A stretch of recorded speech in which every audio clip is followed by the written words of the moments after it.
إذا قربت ساعة يا لها وزلزلت الأرض زلزالها تسير الجبال على سرعة كمر السحاب ترى حالها كمر السحاب ترى حالها كمر السحاب ترى حالها وتنفطر الأرض من نفخة هنالك تخرج أثقالها ولا بد من سائل قائل من الناس يومئذ ما لها من الناس يومئذ ما لها من الناس يومئذ ما لها تحدث أخبارها ربها إن الحمد لله نحمده ونصلي على رسوله الكريم أعوذ بالله من الشيطان الرجيم بسم الله الرحمن الرحيم قل هو الله أحد الله الصمد لم يلد ولم يولد ولم يكن له كفوا أحد۔ قیامت کی نشانیوں میں سے ایک نشانی امام مہدی کا ظہور۔ کچھ لوگوں نے اس نشانی کا انکار کیا۔ انکار کرنے والوں کے دلائل کیا ہیں، ان کے اعتراضات کیا ہیں؟ وہ کہتے ہیں کہ اگر امام مہدی کا ظہور برحق ہوتا تو اس کا ذکر قرآن میں آتا۔ قرآن حکیم کے اندر اللہ تعالیٰ نے قیامت کی نشانیوں میں سے کچھ نشانیوں کا ذکر کیا ہے۔ لازم نہیں کہ ہر نشانی کا ذکر اللہ کی کتاب میں آئے۔ اللہ کا قرآن، مالک کا کلام، اس کے اندر کچھ نشانیاں آئیں۔ اس قرآن کی صحیح تفسیر محمد الرسول اللہ صلی اللہ علیہ وسلم نے بیان کی۔ یہ منہج، یہ سوچ، یہ عقیدہ گمراہ عقیدہ ہے کہ جو بات قرآن میں آئے گی مان لیں گے، جو قرآن میں نہیں ہوگی وہ نہیں مانیں گے۔ دین اسلام نام ہے قرآن اور حدیث کے مجموعے کا۔ آنے والا آیا تھا فاروق اعظم رضی اللہ عنہ وارضاہ کے پاس اور کہا کہ فلاں مسئلہ جو آپ نے بتایا ہے وہ مجھے قرآن میں نہیں ملا۔ تو امیر المومنین نے درہ اٹھایا اور اسے مارا اور کہا کیا تو نے قرآن حکیم میں یہ آیت نہیں پڑھی؟ وَمَا آتَاكُمُ الرَّسُولُ فَخُذُوا، جو رسول دے دے اس کو لے لو۔ یہ اسی قرآن کی آیت ہے، یہ قرآن حکیم کا فرمان ہے کہ جو رسول دے اسے لے لو، جس سے رسول روکے اس سے رک جاؤ۔ تو یہ ہمیں اللہ کے حبیب نے دیا ہے، اور اللہ کے حبیب جو دیں اس کے لینے کا حکم اللہ کی کتاب سے مل رہا ہے۔ یہ عقیدہ، یہ منہج، یہ سوچ کہ جو قرآن میں ہوگا تو ہم مانیں گے، قرآن میں نہیں ہے تو ہم نہیں مانیں گے، یہ منہج نہ صحابہ کرام کا، یہ منہج نہ اللہ کے حبیب علیہ الصلاۃ والسلام کے ساتھیوں کا، نہ اہل سنت کا، نہ صحابہ کرام کے نقش قدم پر قیامت تک زندہ رہنے والوں کا۔ اسلام میں ہے، اور اسلام نام ہے اللہ کی کتاب کے فرامین اور محمد کریم صلی اللہ علیہ وسلم کی ارشادات کے مجموعے کا۔ ویسے قرآن حکیم کے اندر بہت سی ایسی نشانیاں ہیں جس کا ذکر نہیں، صراحت کے ساتھ اشارتاً ذکر موجود ہے لیکن صراحتاً اس کا ذکر نہیں۔ لیکن وہ نشانیاں امام الانبیاء، امام کائنات محمد کریم صلی اللہ علیہ وسلم نے بیان کی، ہمارے لیے وہ ویسے ہی حجت ہے۔ حدیث صحیح ہو، نبی کریم سے ثابت ہو، تیسرا قرآن حکیم کی آیت ہمارے لیے حجت ہے۔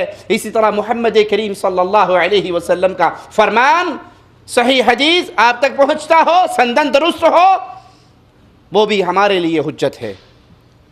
اور حجت کیوں ہے؟ کیونکہ ہمارے امام، ہمارے قائد، ہمارے رہبر محمد الرسول اللہ صلی اللہ علیہ وسلم وہ پیاری ہستی ہے جس کے بارے میں مالک فرماتا ہے وَمَا يَنطِقُ عَنِ الْهَوَىٰ، ہر بندہ اپنی مرضی سے کلام کرتا ہے، اپنی مرضی سے بولتا ہے، ایک ہستی محمد کریم علیہ السلام کی ہے وَمَا يَنطِقُ عَنِ الْهَوَىٰ إِنْ هُوَ إِلَّا وَحْيٌ يُوحَىٰ، شریعت کی بات یہ جب بھی بتاتے ہیں تب بتاتے ہیں جب عرش والا وحی کرتا ہے۔ یہ شان ہے، یہ مقام ہے، یہ عزت ہے، یہ اتھارٹی ہے اللہ کے حبیب علیہ السلام کی۔ تو جب اللہ کے حبیب اللہ کی وحی سے کلام کرتے ہیں تو جو آپ کی سنت سے، جو آپ کی ارشادات سے، جو آپ کے فرامین سے چیز مل جائے ہمارے لیے وہ بھی حجت ہے۔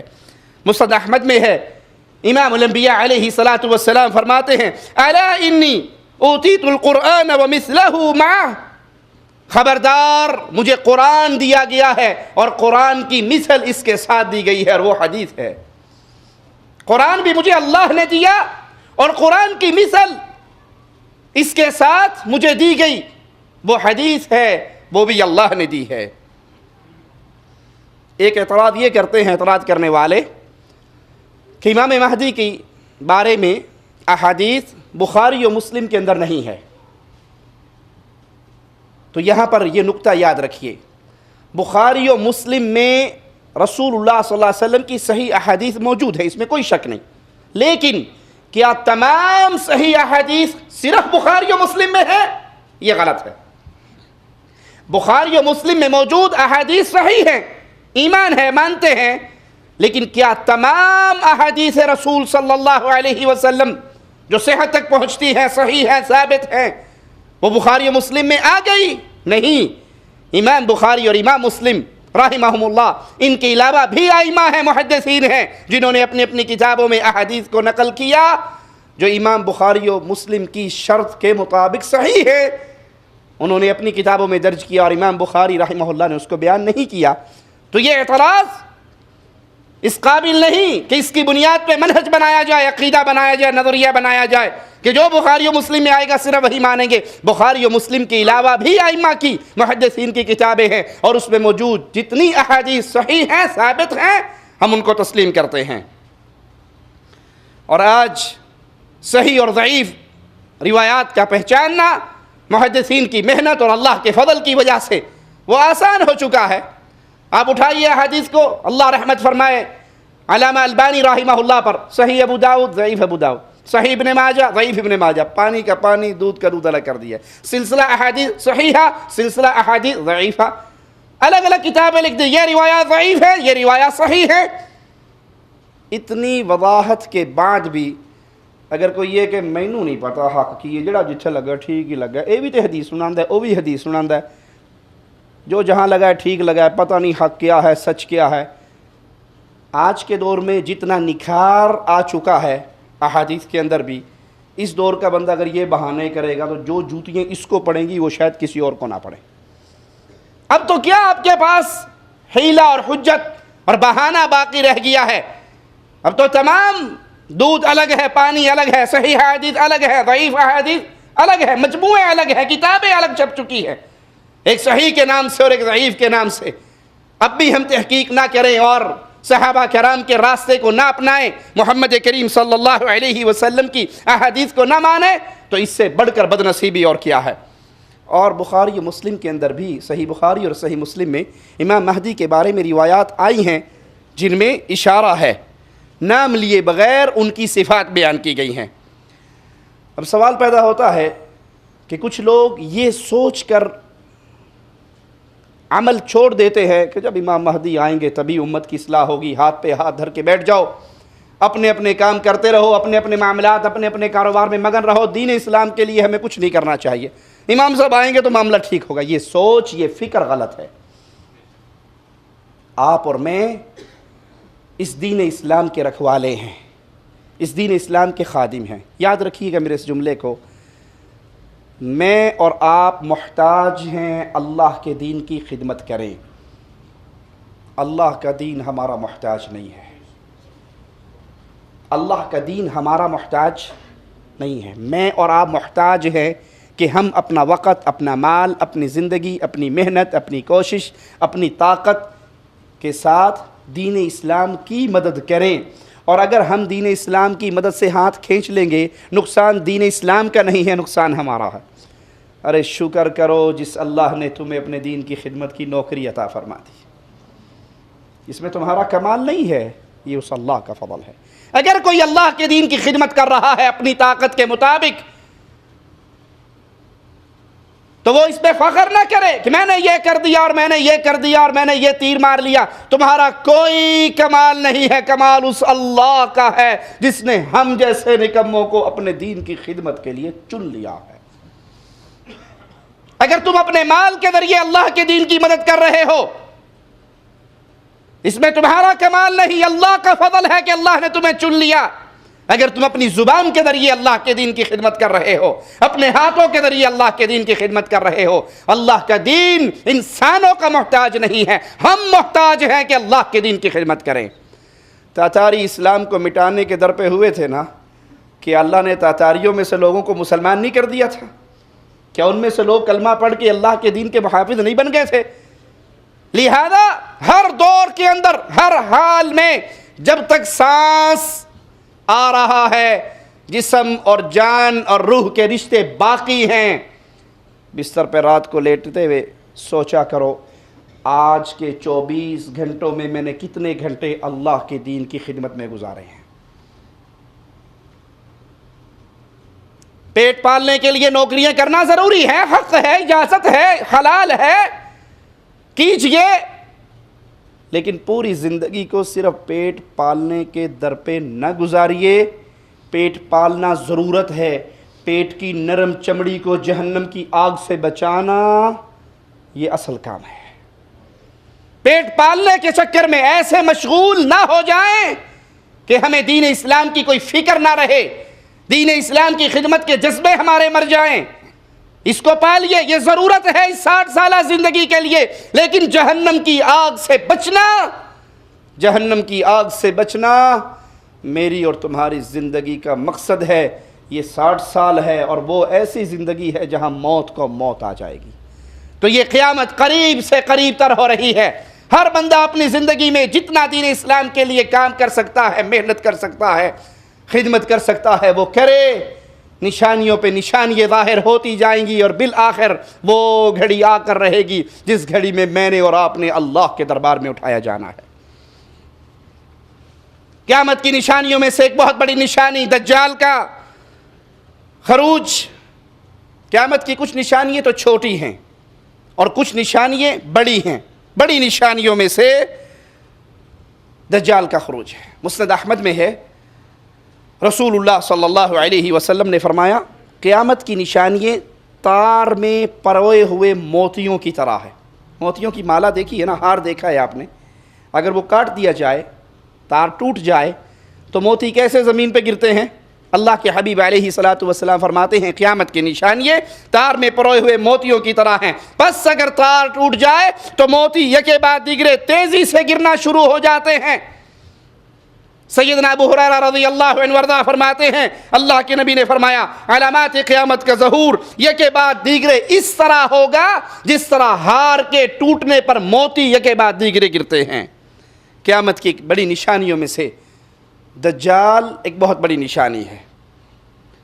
دجال ہے کون؟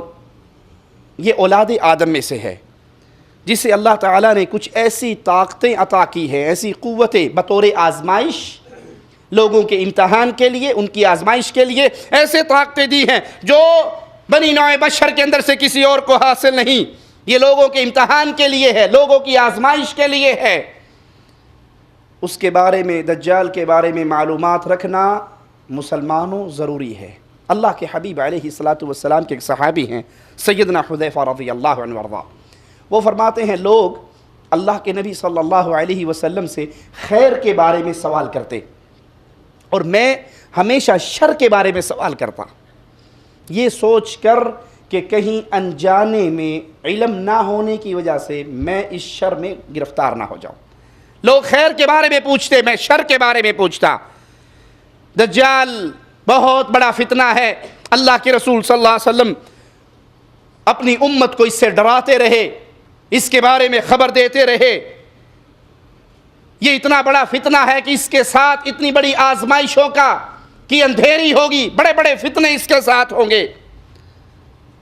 کبھی تو وہ دعویٰ کرے گا کہ میں تمام جہانوں کا رب میں ہوں، میری ربوبیت پر ایمان لے کر آؤ۔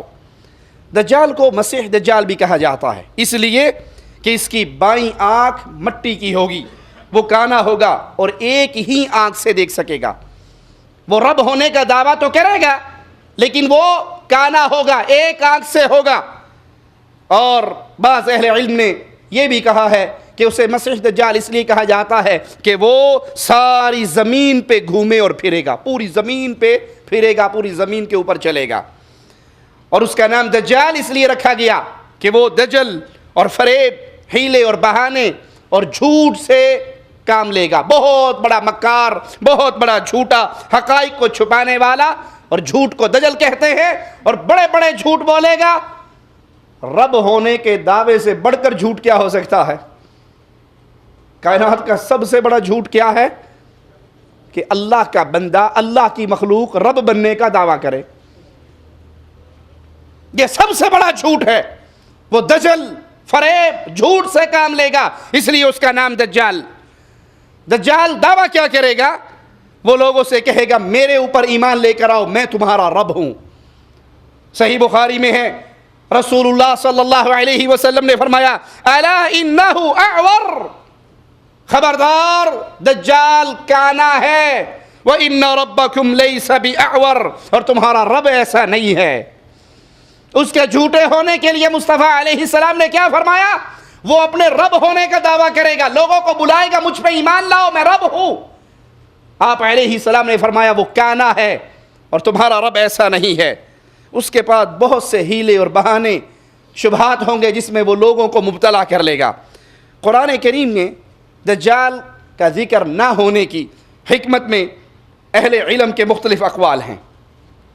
قرآن حکیم کے اندر مختلف نشانیاں، قیامت کی نشانیاں آئی، مثلا چاند کا دو ٹکڑے ہو جانا، یہ قیامت کی نشانیوں میں سے ہے اور قرآن پاک میں موجود ہے۔ اقتربت الساعۃ وانشق القمر، قیامت بہت قریب آ چکی، چاند دو ٹکڑے ہو گیا۔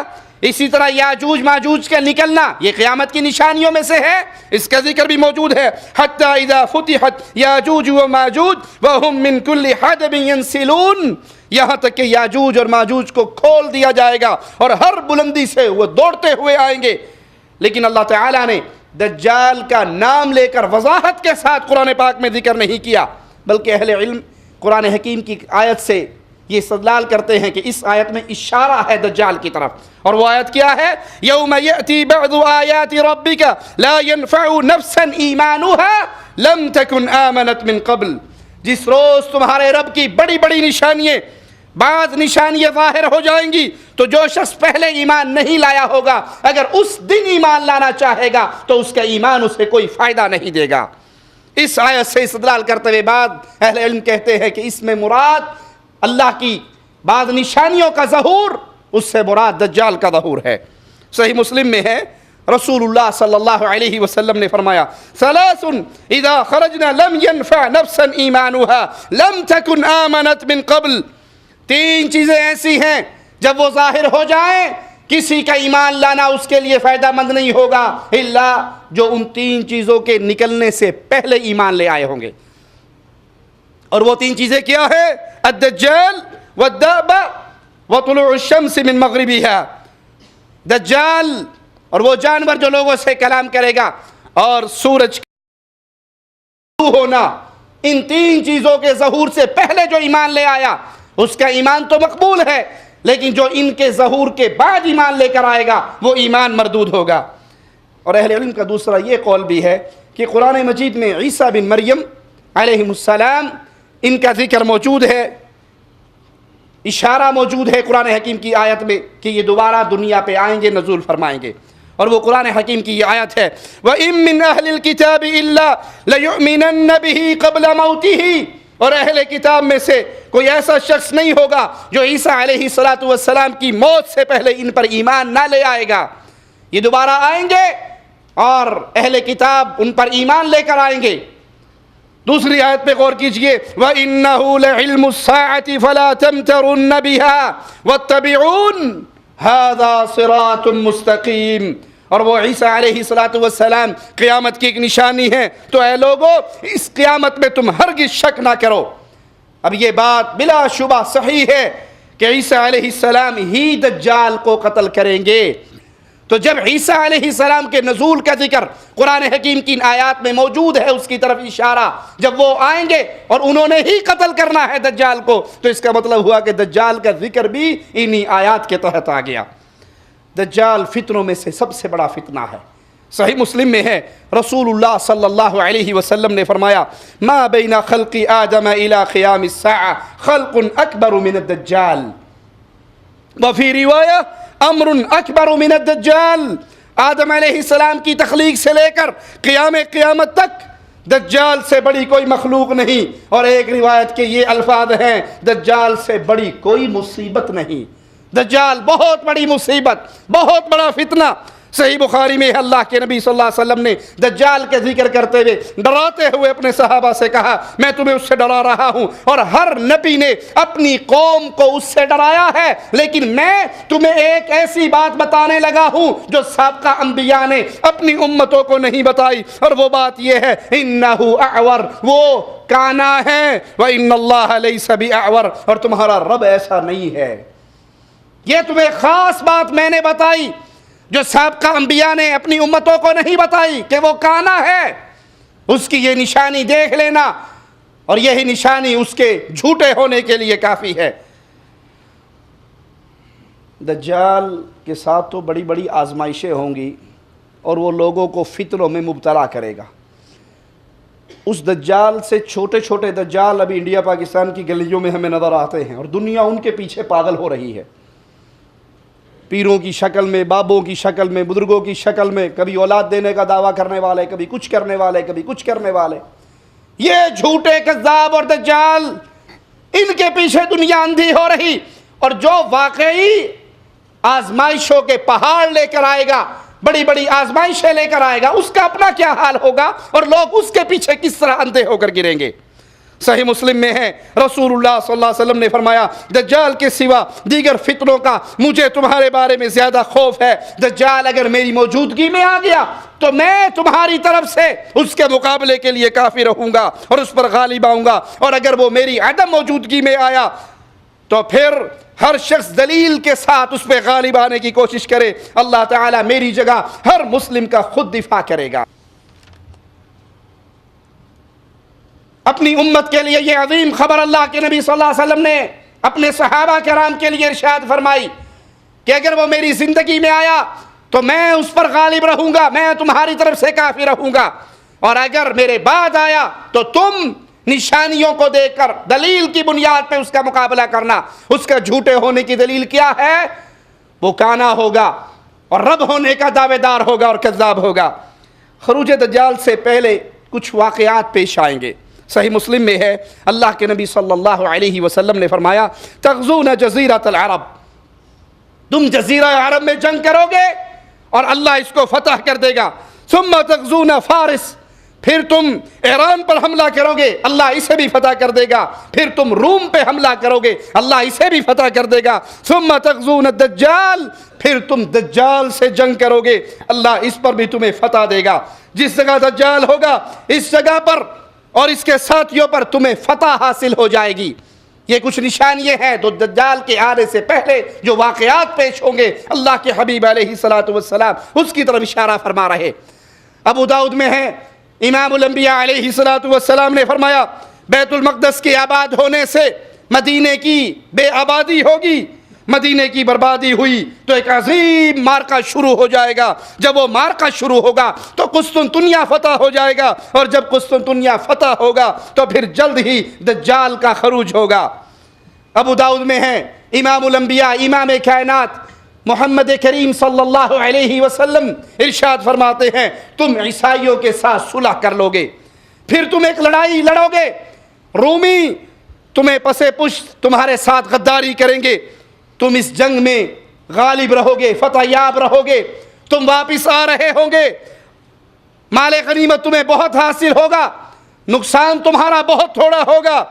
جب واپس لوٹو گے تم اور عیسائی ایک ٹیلوں والی سرسبز جگہ پر قیام کرو گے، ڈیرا ڈالو گے، ایک عیسائی اٹھ کر صلیب کو بلند کرے گا اور کہے گا کہ صلیب جیت گئی، ایک مسلمان کو غصہ آئے گا، وہ آ کر اس صلیب کو توڑ دے گا اور ٹکڑے ٹکڑے کر دے گا۔ اس واقعے سے عیسائی بگڑ جائیں گے، جنگ کے لیے تیار ہو جائیں گے، اور مسلمان بھی اپنے اسلحے کی طرف آئیں گے اور جوش و خروش کے ساتھ لڑائی کے لیے اپنے ہتھیار سنبھال لیں گے۔ پھر ایک سخت معرکہ برپا ہوگا اور اللہ تمام مسلمانوں کو اس معرکے کے اندر شہادت نصیب فرمائے گا۔ آئیے احادیث کے اندر دجال کی کچھ جسمانی علامات بھی بیان ہوئی ہیں۔ اس کا قد چھوٹا ہوگا، پنڈلیوں کے درمیان دوری ہوگی، پنڈلیاں بالکل سیدھی نہیں، ٹیڑھی پنڈلیاں ہوں گی، پنڈلیوں میں دوری ہوگی، اور دوری ہونے کی وجہ سے اس کی چال عیب دار چال ہوگی۔ اس کے بال نرم اور سیدھے نہ ہوں گے بلکہ وہ گھنگریالے بال ہوں گے، اس کے بال گھنے ہوں گے، بجھی ہوئی آنکھ پھولے ہوئے انگور کی مانند، یعنی وہ ایک آنکھ سے کانا ہوگا، سفید رنگ والا، چوڑی پیشانی والا، مکتوب بین عینی کاف فا را، اس کی دو آنکھوں کے درمیان کاف فا را، کافر یہ لکھا ہوا ہوگا، جس کو پڑھا لکھا اور ان پڑھ ہر مومن پڑھ لے گا۔ ہر مومن اس کے ماتھے پہ لکھے ہوئے ان الفاظ کو دیکھ کر مان لے گا، تسلیم کر لے گا، پڑھ لے گا۔ وہ بے شک مومن پڑھا لکھا ہو یا ان پڑھ ہو، ان الفاظ کو وہ پڑھ لے گا۔ وہ لا ولد ہوگا، اس کے ہاں اولاد نہیں ہوگی۔ دجال ظاہر کہاں سے ہوگا؟ مسند احمد اور ترمذی میں ہے، اللہ کے نبی صلی اللہ علیہ وسلم نے فرمایا دجال مشرق میں سے ایک ایسی جگہ سے خروج کرے گا جسے خراسان کہا جائے گا، اور اس کی پیروی کرنے والے لوگوں کے چہرے مڑی ہوئی ڈھالوں کی طرح ہوں گے، چپٹے چہرے والے، جیسے ڈھال کے اوپر کسی نے چمڑا چڑھایا ہوا۔ صحیح مسلم میں ہے، اللہ کے نبی صلی اللہ علیہ وسلم نے فرمایا وہ شام اور عراق کے درمیان ایک مقام سے ظہور کرے گا۔ صحیح مسلم میں ہے، سیدنا عامر سیدہ فاطمہ بنت قیس رضی اللہ تعالی عنہ کے پاس آئے اور کہنے لگے مجھے کوئی ایک حدیث سنائیے جو آپ نے خود رسول اللہ صلی اللہ علیہ وسلم سے سنی ہو، اور پھر آپ نے اس حدیث کو کسی اور سے نہیں بلکہ ڈائریکٹ اللہ کے حبیب علیہ الصلوۃ والسلام سے سنا ہو۔ سیدہ فاطمہ کہنے لگی ضرور، اگر تو یہ چاہتا ہے میں تجھے وہ حدیث سناتی ہوں جو میں نے خود محمد الرسول اللہ سے سنی ہے صلی اللہ علیہ وسلم، اور وہ یہ کہ ایک دن میں نے اللہ کے رسول صلی اللہ علیہ وسلم کے منادی کرنے والے کو منادی کرتے وہ نماز کے لیے لوگوں کو پکار رہا، میں بھی اللہ کے رسول صلی اللہ علیہ وسلم کی مسجد کی طرف چل پڑی۔ اللہ کے حبیب علیہ الصلوۃ والسلام نے نماز پڑھائی، نماز میں نے بھی آپ کے پیچھے پڑھی، اور نماز پڑھانے کے بعد اللہ کے پیارے حبیب علیہ الصلوۃ والسلام منبر پہ تشریف فرما ہوئے اور مسکرانے لگے۔ نماز سے فارغ ہوئے، منبر پہ بیٹھے اور مسکرائے اور کہا ہے میرے صحابہ، میں نے تمہیں اس جگہ پر اس لیے اکٹھے نہیں کیا کہ میں تمہیں کوئی رغبت دلانے والی بات بتانے لگا ہوں یا میں تمہیں خوف دلانے والی باتیں بتانے لگا ہوں۔ کیا تم جانتے ہو میں نے تمہیں اس مسجد میں کیوں اکٹھے کیا؟ صحابہ کرام نے فرمایا اللہ و رسولہ اعلم، اللہ جانتا ہے اور اللہ کے رسول جانتے ہیں صلی اللہ علیہ وسلم۔ اللہ جانتا ہے، غیب کی ساری خبریں اللہ کے پاس ہے، اور اللہ جو چاہتا ہے اپنے نبی پر وحی کر دیتا ہے اور نبی کو پتہ لگ جاتا ہے۔ آج کل تو غیب دانی کا اعلان کرنے والے نتھو پھتو ہماری گلیوں کے اندر ڈھنڈورے پیٹتے پھرتے ہیں۔ اللہ کے لیے سوچئے، میرے نبی کریم صلی اللہ علیہ وسلم کے صحابہ کرام سے بڑھ کر اللہ کا کوئی اور ولی ہو سکتا ہے نبیوں کے بعد؟ آج کل تو پیروں کے، بابوں کے، حضرتوں کے دعوے اتنے عجیب ہیں۔ ایک کے پاس تعویذ لینے آتی ہے، پیر صاحب تعویذ دیتے ہیں اور ساتھ ہی کہہ دیتے ہیں تیرے گھر منڈا ہوئے گا، اور وہ جو کہتے تیرے گھر بیٹا ہوگا وہ واقعی بیٹا ہوتا۔ کسی نے کہا حضرت عجیب بات ہے، آپ جو بتاتے ہو وہی ہوتا ہے، آپ جو بتاتے ہو وہی ہوتا ہے۔ کیا بات ہے؟ کہا میں کیا کروں، جب میں تعویذ لکھنے بیٹھتا ہوں ماں کے پیٹ میں سے بچے کی صورت میری آنکھوں کے سامنے آ جاتی ہے، مجھے دیکھ کے پتہ لگ جاتا ہے کہ کڑی ہے کہ منڈا ہے۔ میں کہا پرانے دور کا الٹرا ساؤنڈ ہے، آج تو الٹرا ساؤنڈ ابھی آیا ہے، اس دور میں پیروں کی صورت میں چلتا پھرتا الٹرا ساؤنڈ ہوتا تھا۔ انا للہ و انا الیہ راجعون۔ بڑا بے شرم ہے، اپنی نظریں ماؤں کے اوپر اور ماؤں کے پیٹوں کے اندر بھی ڈال لیتا ہے۔ یہ کذاب اور دجال، یہ جھوٹے پیر، یہ جھوٹے دعوے دار، اللہ کی قسم اس طرح کے کروڑوں بابے بھی ہو، وہ ابو بکر صدیق کی جوتی سے اڑنے والی خاک کے ذروں پہ قربان، اور میرے نبی کے صحابہ بیٹھے ہوئے، ان سے بڑا بھی کوئی اللہ کا ولی ہے؟ جن کے جنتی ہونے کی شہادت محمد مصطفیٰ صلی اللہ علیہ وسلم ارشاد فرماتے ہیں، اور آپ پوچھ رہے ہیں جانتے ہو آج میں نے اس مسجد میں تمہیں کیوں اکٹھا کیا ہے؟ پیر صاحب نماز پڑھ رہے مریدنی کے گھر میں، اور نماز پڑھتے پڑھتے اس نے جس طرح کتے کو بھگایا جاتا ہے ویسے آوازیں نکالنی شروع کر دی منہ سے۔ مریدنی بڑی حیران کہ پیر صاحب تو حالت سجدہ میں ہیں، یہ آوازیں کیسی نکل رہی؟ سلام پھیرا، شاہ صاحب قربان جاؤں، سجدے میں کیا ہو رہا تھا؟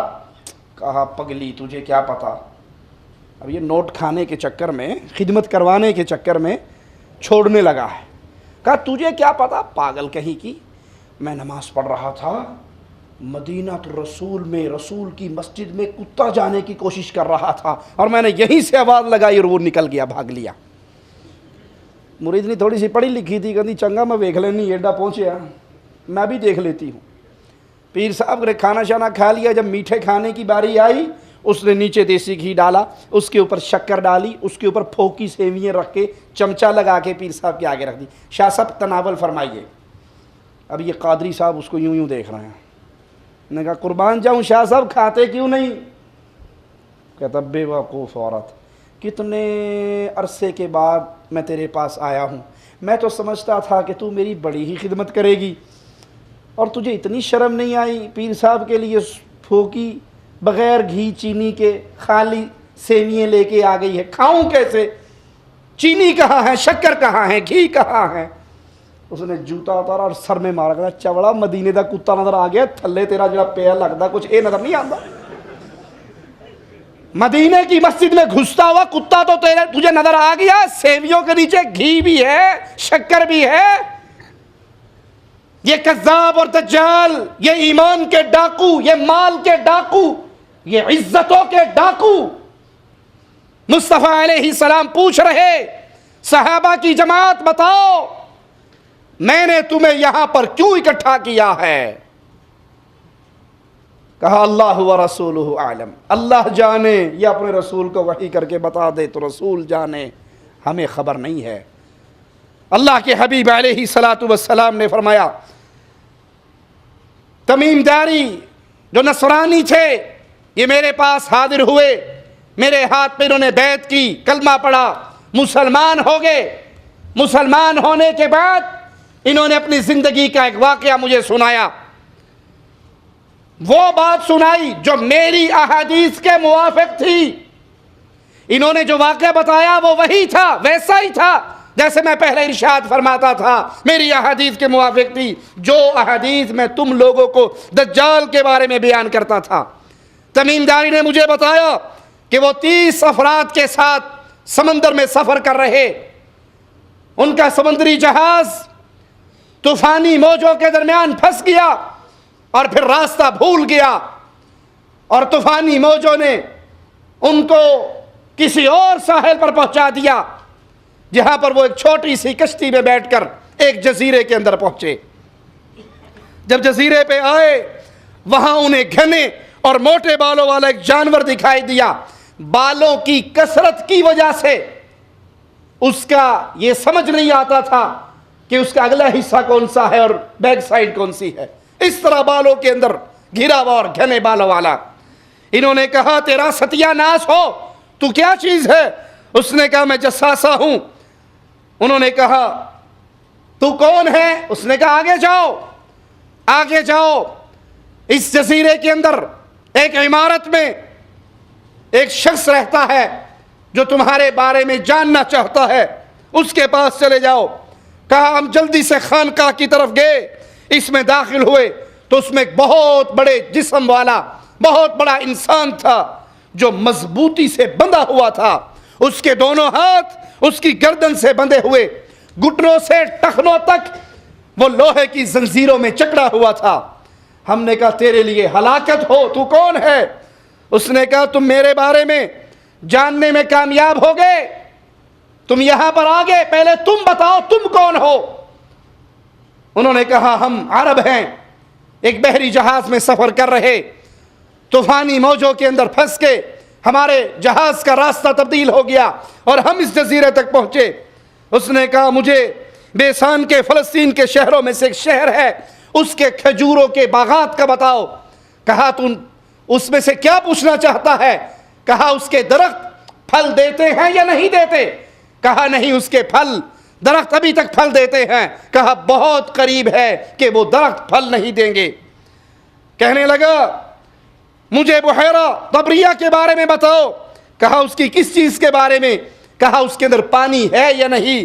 کہنے لگے کہ اس کے اندر پانی بہت ہے، کہا ان قریب اس کا پانی ختم ہو جائے گا۔ پھر اس نے ایک چشمے کے بارے میں پوچھا کہ اس کے اندر پانی ہے اور کیا اس کے باسی، اس کے قریب رہنے والے چشمے کے اسی پانی سے کاشتکاری کرتے ہیں؟ ہم نے کہا ہاں، اس کے اندر بہت پانی ہے اور وہاں آباد ہونے والے چشمے کے اسی پانی سے ہی کاشتکاری کرتے ہیں۔ اس نے کہا ان پڑھوں کے نبی کے بارے میں بتاؤ، اس کا کیا حال ہے؟ ہم نے کہا کہ وہ مکہ سے ہجرت کر کے مدینہ میں آ چکے ہیں۔ کہنے لگا کیا عربوں نے ان کے ساتھ لڑائی کی ہے؟ ہم نے کہا ہاں، عربوں کی اور ان کی لڑائی ہوئی۔ کہنے لگا نتیجہ کیا رہا؟ کہا ان پڑھوں کے نبی غالب آئے، ارد گرد کے جتنے عرب ہیں وہ ان کے ساتھ شامل ہو گئے، ان پر ایمان لے آئے۔ اس نے کہا کیا واقعی یہ سچ ہے؟ اب تک تم نے جو کچھ بتایا یہ بالکل سچ ہے، ایسے ہی ہوا؟ کہنے لگے ہاں بالکل ایسے ہی ہوا۔ اس نے کہا یہی ان کے لیے بہتر ہے کہ وہ اس نبی کی بات مانیں، اس کی اطاعت کریں۔ کہا اب میں تمہیں اپنے بارے میں بتاتا ہوں کہ میں کون ہوں۔ میں دجال ہوں اور ان قریب مجھے اذن مل جائے گا، حکم اجازت مل جائے گا یہاں سے نکلنے کے لیے، اور پھر میں یہاں سے نکلوں گا اور ساری زمین کے سارے شہروں میں 40 روز میں چکر لگا لوں گا۔ اللہ کی طرف سے مجھے ان قریب اجازت ملنے والی ہے نکلنے کی، اور جب میں نکلوں گا تو 40 روز میں زمین کے تمام شہروں کے گر چکر لگا لوں گا، تمام شہروں میں گھوم لوں گا سوائے مکہ اور مدینہ کے۔ مکہ اور مدینہ کے علاوہ میں مکہ اور مدینہ میں داخل نہیں ہو سکوں گا۔ مکہ اور مدینہ پر پہرے ہوں گے، اور اگر مکہ اور مدینہ میں کسی ایک شہر میں داخل ہونے کی کوشش کروں گا تو فرشتے وہاں پر تلوار لے کر کھڑے ہوں گے جو مجھے وہاں داخل ہونے سے روکیں گے۔ مکہ اور مدینہ کے تمام شہروں اور کے تمام شاہراہوں راستوں پر بھی اللہ کے فرشتے پہرہ دار ہوں گے۔ یہ شان کس کی ہے؟ مکہ اور مدینہ کی۔ مکہ اور مدینہ سے نسبتیں توڑ کر ہندوستان کی بستیوں کی طرف نسبت کرنے والوں، دیوبند اور بریلی سے نسبت جوڑنے والوں، کیا مکہ اور مدینہ سے پیاری کوئی اور بستی ہے؟ اپنے مذہب کو ان بستیوں کی طرف منسوب کرنے والوں، جہاں پر ہندو بھی ہیں، سکھ بھی ہیں، عیسائی بھی ہیں، کچھ مسلمان بھی ہیں، چھوڑتے ہو ان کے بدلے میں ان بستیوں کو جن بستیوں میں دنیا کا عظیم ترین فتنہ دجال بھی داخل نہیں ہو سکے گا۔ ارے نسبت کرنی ہے تو مکہ کی طرف کرو، نسبت کرنی ہے تو مدینے کی طرف کرو۔ ہمارے آوازے پہ لبیک کہو۔ محمد کریم صلی اللہ علیہ وسلم سے پیاری کوئی دنیا پہ ہستی نہیں، محمد کریم کی ان دو بستیوں سے پیاری دنیا میں کوئی بستی نہیں۔ نہ کوفے کا مقابلہ مدینہ سے ہو سکتا، نہ بریلی کا مقابلہ مدینہ اور مکہ سے ہو سکتا۔ دنیا کی کسی بستی، کسی شہر، کسی چیز کا مقابلہ مکہ اور مدینہ سے نہیں۔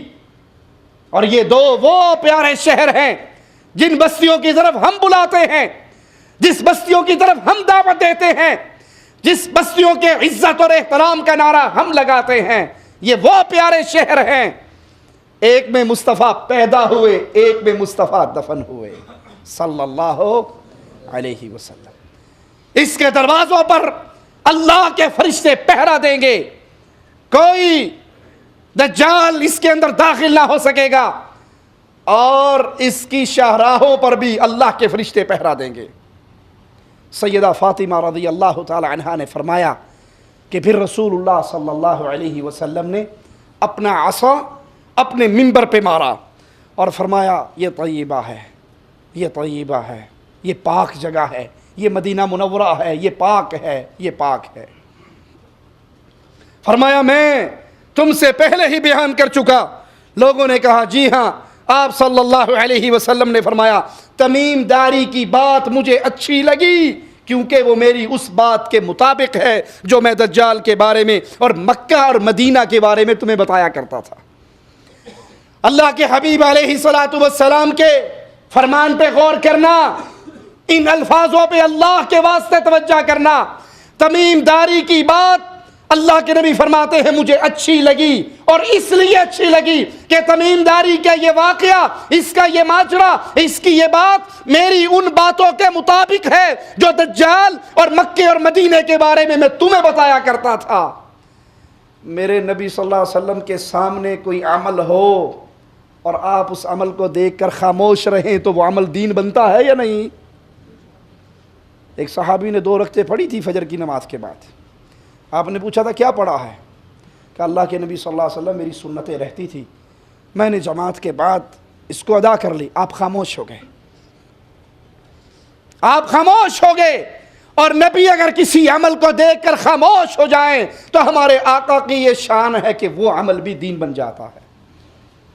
اور جس بات کی تصدیق اپنی زبان مبارک سے امام الانبیاء فرما دیں، اللہ کے حبیب فرما دیں، آپ تصدیق فرمائیں کہ یہ بات مجھے اچھی لگی کیونکہ یہ وہی بات ہے جو میں تم سے دجال کے بارے میں کیا کرتا تھا اور مکہ اور مدینہ کے بارے میں کیا کرتا تھا، وہ بات جھوٹی ہو سکتی ہے؟ وہ افسانہ اور کہانی بن سکتی ہے؟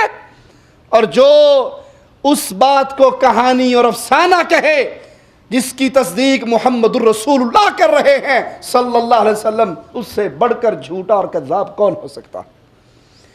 نبی تصدیق کر رہے سیدنا تمیم داری کی اس بات کو کہ مجھے اس کی یہ بات اچھی لگی، خبردار رہو دجال شام یا یمن کے سمندر میں ہے، مشرق کی جانب ہے، وہ مشرق کی جانب ہے، وہ مشرق کی جانب ہے۔ اور محمد کریم صلی اللہ علیہ وسلم نے اپنے ہاتھ سے مشرق کی طرف اشارہ کیا۔ آپ نے یہ حدیث سن لی، لیکن کیا کریں عقل پرستوں کا، کیا کریں مصطفیٰ علیہ السلام کی احادیث کو اپنی عقل پہ پیش کر کے، عقل سے پوچھنے والوں کا عقل میں بات آ جائے نبی کی تو مان لینے والے، اور عقل میں بات نہ آئے تو اللہ کے نبی کی بات کو ٹھوکر مار دینے والے۔ رب محمد کی قسم یہ اہل سنت کا طریقہ نہیں ہے۔ عقل ہر بندے کی الگ الگ ہوتی ہے نا، عقل معیار نہیں ہے مصطفیٰ علیہ السلام کی بات کو پرکھنے کا۔ مصطفیٰ علیہ السلام جس کے بارے میں شریعت اعلان کر چکی، قرآن کی آیات سنا چکی، وَمَا يَنطِقُ عَنِ الْهَوَىٰ إِنْ هُوَ إِلَّا وَحْيٌ يُوحَىٰ، یہ تو وہ ہے جو اللہ کی وحی سے کلام کرتے ہیں۔ سید مودودی صاحب اپنی کتاب رسائل و مسائل جلد 1 صفحہ 37 پہ 35 پہ ان سے یہ سوال ہوا، جس کا جواب دے تک وہ 37 پہ آتے ہیں۔ سوال کرنے والے نے سوال کیا کہ اسلام کی بہت سی باتیں ہیں جو موجودہ دور کے اندر سچ ثابت نہیں ہو رہی، اور ان میں سے ایک بات کانا دجال ہے جس کے بارے میں احادیث میں آتا ہے، لیکن دنیا نے ترقی کر لی، کونا کونا دنیا کا چھان مارا، دجال کہیں پہ قید ہوتا اب تک پتہ نہ لگ جاتا وہ کہاں قید ہے، ایسی کوئی بات نظر نہیں آئی، کیمرے کی آنکھ نے سیو نہیں کیا، سائنس پہ ترقی کرتے کرتے دنیا کہاں پہنچ گئی؟ تو سید صاحب جواب دیتے ہیں یہ کانا دجال وغیرہ تو افسانے ہیں، یہ چیز ثابت نہ بھی ہو تو اسلام پر کوئی حرف نہیں آتا۔ ترجمان القرآن میں ان کا یہ جواب چھپا۔ پھر کسی نے سوال کیا کہ حضرت سید صاحب، شاہ صاحب، آپ نے کہا کہ دجال کانا دجال وغیرہ تو افسانے ہیں، حالانکہ کئی احادیث کے اندر دجال کا ذکر ہے۔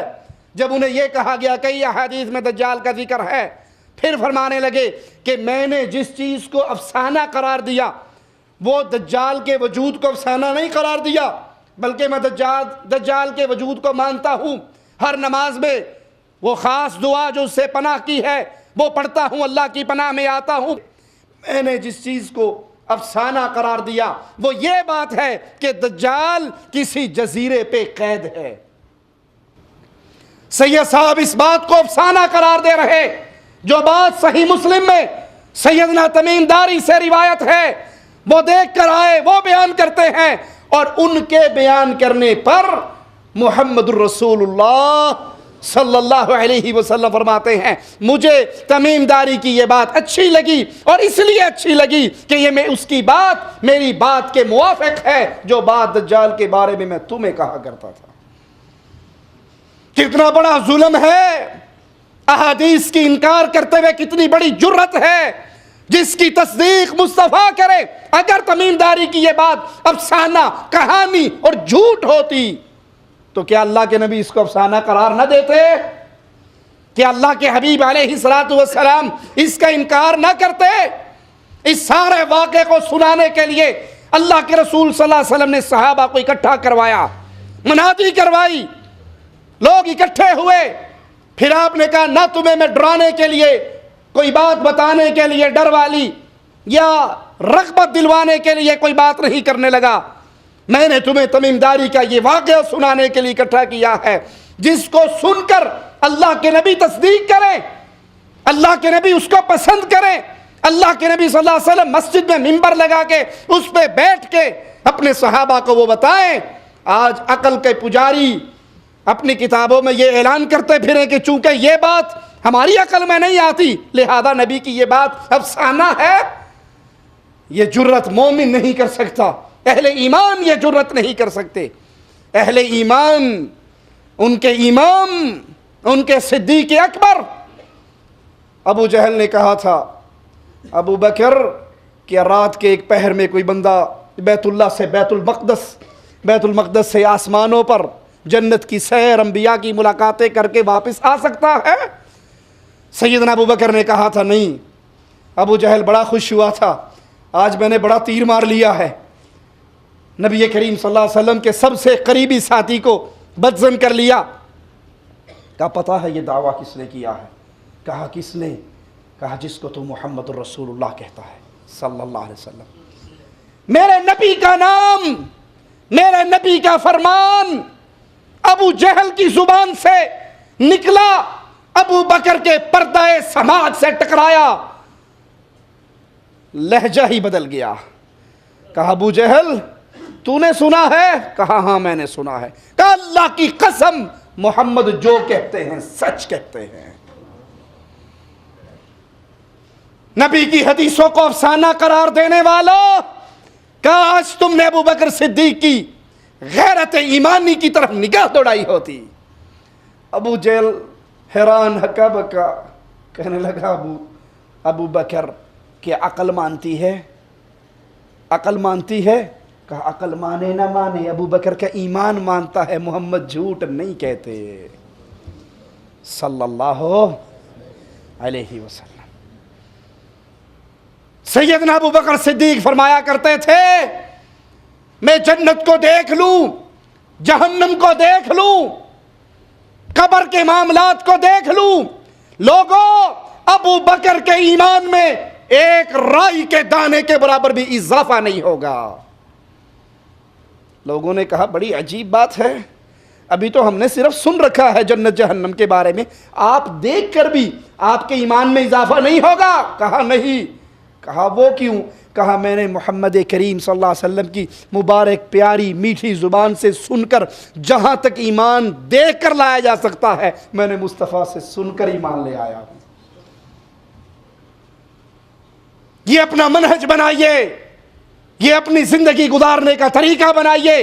جب آپ کو مصطفیٰ علیہ الصلاۃ والسلام کی حدیث مل جائے، صحیح حدیث ہو، سندن صحیح ہو، ثابت ہو، آپ کی عقل میں وہ بات نہ آئے، برملا اعلان کریں کہ ہم یہ نہیں کہتے یہ افسانہ ہے، یہ بات میری عقل میں نہیں آ رہی، قصور میری عقل کا ہے، فرمان محمد کا نہیں ہے صلی اللہ علیہ وسلم۔ نبی کی حدیثوں پہ، نبی کے فرامین پہ اپنی گردنوں کو جھکاؤ، نبی کی حدیث کو سن کر ایمان لاؤ، اپنے دل کے اندر ٹیڑھ پیدا نہ کرو، ویسا ایمان لے کر آؤ۔ اللہ کے نبی نے دوران خطبہ کسی کھڑے ہونے والے کو دے کر کہا تھا بیٹھ جاؤ۔ نبی کے ایک صحابی مسجد کے باہر تھے، وہیں پہ بیٹھ گئے۔ لوگوں نے بتایا آقا علیہ الصلاۃ والسلام آپ نے کہا تھا بیٹھ جاؤ، آپ کا یہ ساتھی تو مسجد سے باہر ہی بیٹھ گیا تھا۔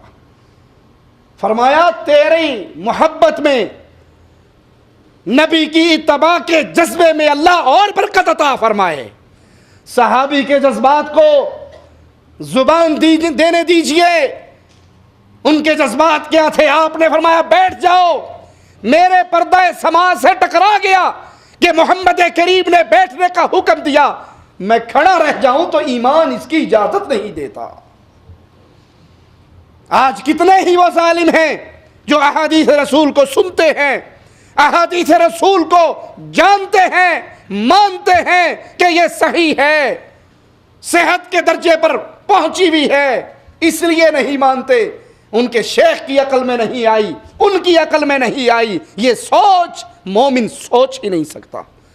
مومن تو وہ ہے جب اللہ کے حبیب علیہ الصلاۃ والسلام کا فرمان اس کے پردہ سماع سے ٹکراتا ہے، اپنی گردن کو جھکا دیتا ہے، ادھر حکم محمد ہو اور ادھر گردن جھکی ہو۔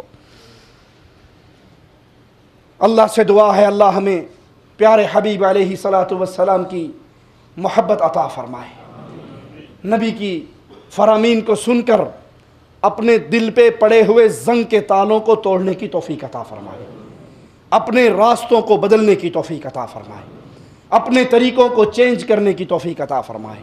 ہمارے اعمال، ہمارے اقوال، ہمارے افعال، ہمارے عقائد، جب بھی نبی کریم کا کوئی فرمان اس سے ٹکرائے اپنے معاملے کو بدل لینا چاہیے اور اللہ کے نبی صلی اللہ علیہ وسلم کی بات کو تسلیم کر لینا چاہیے۔ اے اللہ ہماری خطاؤں کو معاف فرما دے، اے اللہ ہماری سیاہ کاریوں کو معاف فرما دے، اے اللہ ہماری خطاؤں کو معاف فرما دے، اے اللہ ہمیں زندہ رکھنا، ایمان پہ رکھنا، اے اللہ ہمیں موت دینا تو اس حال میں دینا۔ اللہ تو ہم سے راضی ہو، ہم تجھ سے راضی ہیں۔ اللہ ہم میں جتنے بے اولاد ہیں ان کو نیک اولاد عطا فرما دے۔ اللہ ہم میں جتنے قرضوں میں دبے ہوئے اپنے خزانوں سے ان قرضوں کو ادا فرما دے۔ اللہ ہم میں سے جتنے تنگ دست ہیں، اللہ تیرے خزانے بڑے وسیع ہیں، اللہ اپنے فضل سے عطا فرما دے۔ اللہ مسلمانوں کی مدد فرما، اللہ مسلمانوں کی مدد فرما، اللہ سوریہ کے مسلمانوں کی مدد فرما، اللہ سوریہ کے اہل سنت مسلمانوں کی مدد فرما، اللہ سوریہ میں اہل سنت کی مدد فرما، اللہ رافضیوں کو تباہ و برباد فرما، اللہ اہل سنت کی مدد فرما، اللہ بحرین میں اہل سنت کی مدد فرما، اللہ جو تیرے قرآن اور تیرے نبی کی سنت سے جڑے ہوئے ہیں ہر زمین کے اوپر ہر آسمان کے نیچے ان کی مدد فرما، ان کی عزتوں کی حفاظت فرما، ان کے بوڑھوں کا سہارا بن جا، ان کے بھوکوں کا سہارا بن جا۔ اللہ ہمارا سہارا صرف تو ہے، اللہ تیرے ہمارے علاوہ بہت بندے ہیں، اللہ تیرے ہمارے علاوہ بہت بندے ہیں، لیکن اللہ ہمارا تیرے سوا کوئی نہیں ہے مولا۔ اللہ ہم تیرے در کے سوالی، تیرے در کے منگتے، تیرے در کے بھوکے، اے اللہ ہمارے اوپر اس امن کی حفاظت فرما۔ اللہ سعودی عرب میں اس امن کی حفاظت فرما، تمام مسلمان ملکوں میں امن کی حفاظت فرما۔ اللہ سعودی عرب کے علماء کی حفاظت فرما، تمام امت کے اہل سنت علماء کی حفاظت فرما۔ اللہ سعودی عرب کے حکمرانوں کی اور تمام امت کے مسلم حکمرانوں کی حفاظت فرما، ان کو دین پر عمل کرنے کی، دین کو نشر کرنے کی اور توفیق عطا فرما، زندہ رکھنا، ایمان پہ رکھنا، موت دینا اس حال میں دینا۔ اے اللہ تو ہم سے راضی ہو، ہم تجھ سے راضی ہو، ادھر ہماری روح نکل رہی ہو اور ادھر ہمارے لیے جنت کے دروازے کھل رہے ہوں۔ اقول قولی ھذا واستغفر اللہ لی ولکم ولسائر المسلمین فاستغفروہ انہ ھو الغفور الرحیم۔